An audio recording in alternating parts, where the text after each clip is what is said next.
ఓం నమ శివాయ. పరమేశ్వరుడు లింగ రూపంలో భక్తులకు దర్శనమిస్తాడు.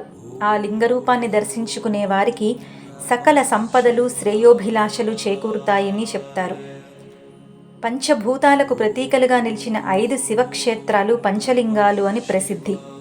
అవి పృథ్వీలింగం, ఆకాశలింగం, జలలింగం, అగ్నిలింగం, వాయులింగం. మొదటిది పృథ్వీలింగం, భూమికి ప్రతీక.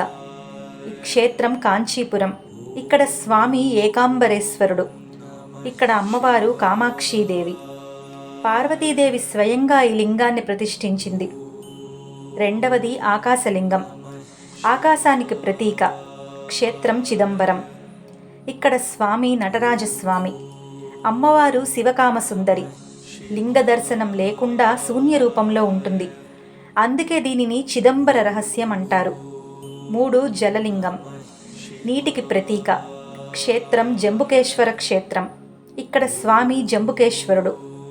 ఇక్కడ అమ్మవారు అఖిలాండేశ్వరి. లింగం కింద ఎల్లప్పుడూ నీటి ఊట ఉంటుంది. అదే దీని ప్రత్యేకత. బ్రహ్మహత్యా పాతక నివారణ కోసం శివుడు జంబూక వృక్షం కింద తపస్సు చేసిన కథనం ఉంది.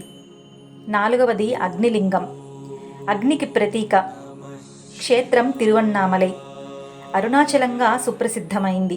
ఇక్కడ స్వామి అరుణాచలేశ్వరుడు, అమ్మ అపీతకుచాంబ. అరుణాచల శిఖరంపై అగ్నిశిఖ ఆవిర్భవించి అగ్నిలింగ రూపంలో శివుడు ప్రత్యక్షమయ్యాడు. ఇక 5వది వాయులింగం, గాలికి ప్రతీక. క్షేత్రం శ్రీకాళహస్తి. ఇక్కడ స్వామి శ్రీకాళహస్తీశ్వరుడు, అమ్మ జ్ఞానప్రసూనాంబ. సాలెపురుగు, పాము, ఏనుగులకు మోక్షం ప్రసాదించిన క్షేత్రమిది. ఇవే పంచభూతలింగాలు. ఈ 5 క్షేత్రాల దర్శనం మానవ జీవితానికి సంపూర్ణత, భౌతిక, ఆధ్యాత్మిక శ్రేయస్సులు ప్రసాదిస్తుంది అని శాస్త్రవాక్యం. ఓం నమ శివాయ.